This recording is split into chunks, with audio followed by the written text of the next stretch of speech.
codsiga sida uu sheegay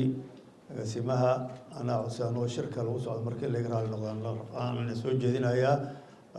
mudane agaasimo guud iyo mudanayaasheena sharafta leh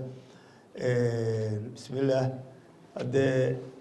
waa annagoo ku hadlayno ama mudanayaal iyo marwooyin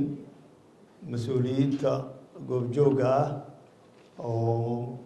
muxuu ahayto agaasimaha guud xogayaha guddiga adeega bulshada guddoomiyaha ku-xigeenka guddiga adeega bulshada xogayaha guddiga adeega bulshada xildhibaanada ka kala socda yani xildhibaanada aqalka sare iyo baarlamaankaba dhammaan mas-uuliyiinta kala duwan ee goobjoogga ah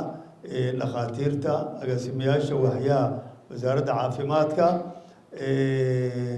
iyo mas-uuliyiinta yani ka socota sare UNFPA iyo hay-adaha kaleba waxaan idin leeyahay salaamullahi calaykum waraxmatullaahi wabarakaatu.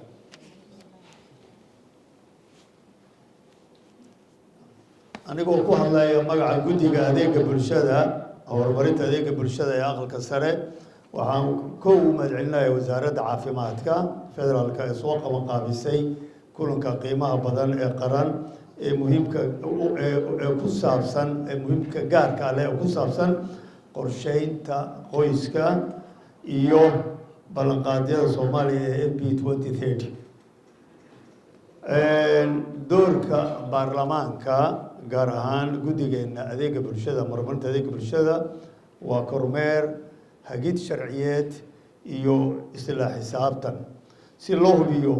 in siyaasadaha caafimaadka qaranku waafaqsan yihiin dastuurka dalka qiyamka diinta iyo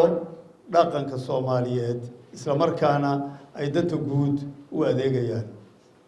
ajendaha FP 2030 waxaan u aragnaa haddaanu nahay annaga guddiga adeega bulshada ee baarlamaanka fursad lagu xoojinayo nidaamka caafimaadka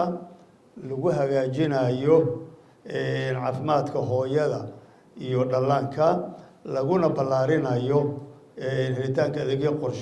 qorsheyn qoys oo tayo leh ikhtiyaari ah kuna dhisan xuquuqda aadanaha mudanayaal iyo marwooyin waxaan adkeynaynaa muhiimada ay leedahay in ballanqaadyadan lagu hirgeliyo isku duwid adag oo u dhaxaysa dowladda federaalka iyo dowladaha ama xiriir ka tirsan ama dowlad goboleedyada si dhammaan gobollada ugu faa'iidaystaan si cadaalad ah gaar ahaan haweenka dhalinyarada iyo bulshooyinka nugul oo ay ku jiraan dadka ku nool miyiga iyo barakacyaasha guddigu wuxuu diyaar u yahay inuu taageero ajendahan iyada oo loo marayo wadahadal siyaasadeed dib u eegis sharciyeed marka loo baahdo iyo kormeer baarlamaanka oo joogto ah si loo xaqiijiyo daafurnaan joogteyn iyo saameyn la cabiri karo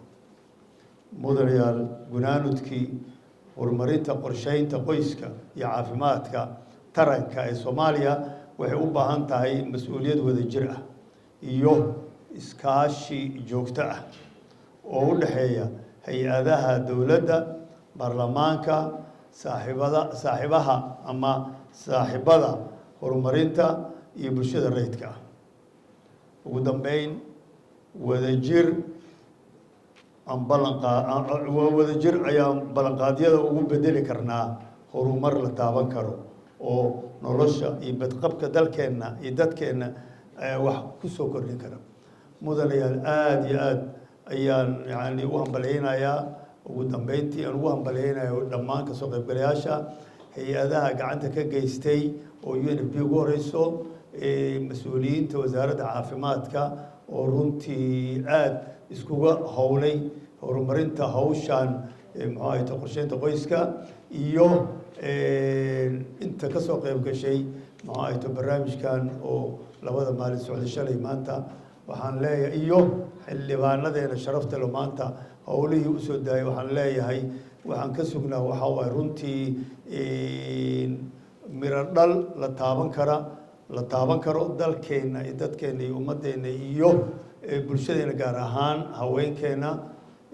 wax weyn ka bedeli karaya xaaladaha caafimaad ee qoyska aad iyo aad u mahadsantihiin